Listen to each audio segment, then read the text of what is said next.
Welcome to Just the Word, where we're reading through the Bible in 1 year. And I'm Net. Today's reading will come from 1 Samuel chapters 15 and 16. 1 Samuel chapter 15. Samuel said to Saul, I am the one the Lord sent to anoint you king over his people Israel. So listen now to the message from the Lord. This is what the Lord Almighty says. I will punish the Amalekites for what they did to Israel when they waylaid them as they came up from Egypt. Now go, attack the Amalekites and totally destroy everything that belongs to them. Do not spare them. Put to death men and women, children and infants, cattle and sheep, camels and donkeys. So Saul summoned the men and mustered them at Telem, 200,000 foot soldiers and 10,000 men from Judah. Saul went to the city of Amalek and set an ambush in the ravine. Then he said to the Kenites, Go away, leave the Amalekites, so that I do not destroy you along with them. For you showed kindness to all the Israelites when they came up out of Egypt. So the Kenites moved away from the Amalekites. Then Saul attacked the Amalekites all the way from Havilah to Shur, to the east of Egypt. He took Agag, king of the Amalekites, alive, and all his people he totally destroyed with the sword. But Saul and the army spared Agag and the best of the sheep and cattle, the fat calves and lambs, everything that was good. These they were unwilling to destroy completely, but everything that was despised and weak they totally destroyed. Then the word of the Lord came to Samuel. I am grieved that I have made Saul king, because he has turned away from me and has not carried out my instructions. Samuel was troubled, and he cried out to the Lord all that night. Early in the morning, Samuel got up and went to meet Saul, but he was told, Saul has gone to Carmel.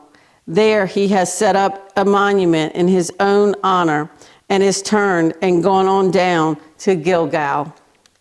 When Samuel reached him, Saul said, The Lord bless you. I have carried out the Lord's instructions. But Samuel said, What then is this bleating of sheep in my ears? What is this lowing of cattle that I hear?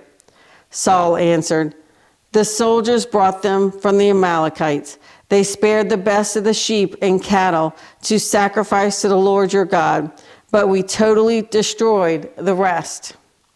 Stop, Samuel said to Saul. Let me tell you what the Lord said to me last night. Tell me, Saul replied. Samuel said, Although you were once small in your own eyes, did you not become the head of the tribes of Israel? The Lord anointed you king over Israel, and he sent you on a mission, saying, Go and completely destroy those wicked people, the Amalekites. Make war on them until you have wiped them out. Why did you not obey the Lord? Why did you pounce on the plunder and do evil in the eyes of the Lord? But I did obey the Lord, Saul said. I went on the mission the Lord assigned me. I completely destroyed the Amalekites and brought back Agag, their king. The soldiers took sheep and cattle from the plunder, the best of what was devoted to God, in order to sacrifice them to the Lord your God at Gilgal. But Samuel replied, Does the Lord delight in burnt offerings and sacrifices as much as in obeying the voice of the Lord? To obey is better than sacrifice, and to heed is better than the fat of rams. For rebellion is like the sin of divination, and arrogance like the evil of idolatry. Because you have rejected the word of the Lord, he has rejected you as king. Then Saul said to Samuel, I have sinned. I have violated the Lord's command and your instructions. I was afraid of the people, and so I gave in to them. Now I beg you, forgive my sin and come back with me, so that I may worship the Lord." But Samuel said to him, "I will not go back with you. You have rejected the word of the Lord, and the Lord has rejected you as king over Israel." As Samuel turned to leave, Saul caught hold of the hem of his robe, and it tore. Samuel said to him, "The Lord has torn the kingdom of Israel from you today, and has given it to one of your neighbors, to one better than you. He who is the glory of Israel does not lie or change his mind, for he's not a man that he should change his mind." Saul replied, "I have sinned, but please honor me before the elders of my people and before Israel. Come back with me so that I may worship the Lord your God." So Samuel went back with Saul, and Saul worshiped the Lord. Then Samuel said, "Bring me Agag, king of the Amalekites." Agag came to him confidently, thinking, "Surely the bitterness of death is past." But Samuel said, "As your sword has made women childless, so will your mother be childless among women." And Samuel put Agag to death before the Lord at Gilgal. Then Samuel left for Ramah, but Saul went up to his home in Gibeah of Saul. Until the day Samuel died, he did not go to see Saul again, though Samuel mourned for him. And the Lord was grieved that he had made Saul king over Israel. 1 Samuel chapter 16. The Lord said to Samuel, "How long will you mourn for Saul, since I have rejected him as king over Israel? Fill your horn with oil and be on your way. I am sending you to Jesse of Bethlehem. I have chosen one of his sons to be king." But Samuel said, "How can I go? Saul will hear about it and kill me." The Lord said, "Take a heifer with you and say, 'I have come to sacrifice to the Lord.' Invite Jesse to the sacrifice, and I will show you what to do. You are to anoint for me the one I indicate." Samuel did what the Lord said. When he arrived at Bethlehem, the elders of the town trembled when they met him. They asked, "Do you come in peace?" Samuel replied, "Yes, in peace I have come to sacrifice to the Lord. Consecrate yourselves and come to the sacrifice with me." Then he consecrated Jesse and his sons and invited them to the sacrifice.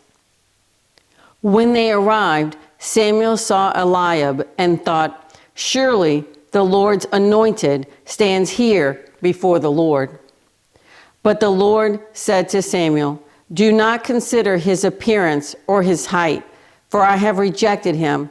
The Lord does not look at the things man looks at. Man looks at the outward appearance, but the Lord looks at the heart." Then Jesse called Abinadab and had him pass in front of Samuel. But Samuel said, "The Lord has not chosen this one either."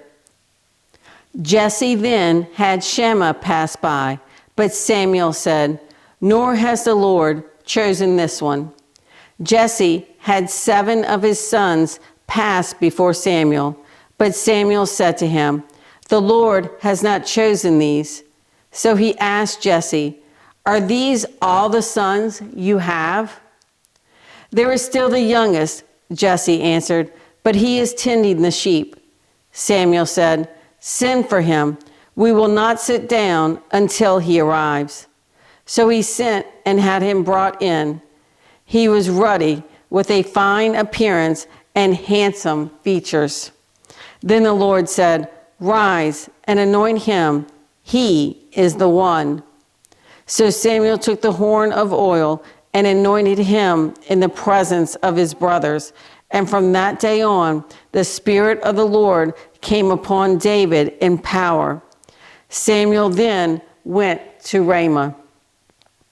Now the Spirit of the Lord had departed from Saul, and an evil spirit from the Lord tormented him. Saul's attendants said to him, "See, an evil spirit from God is tormenting you.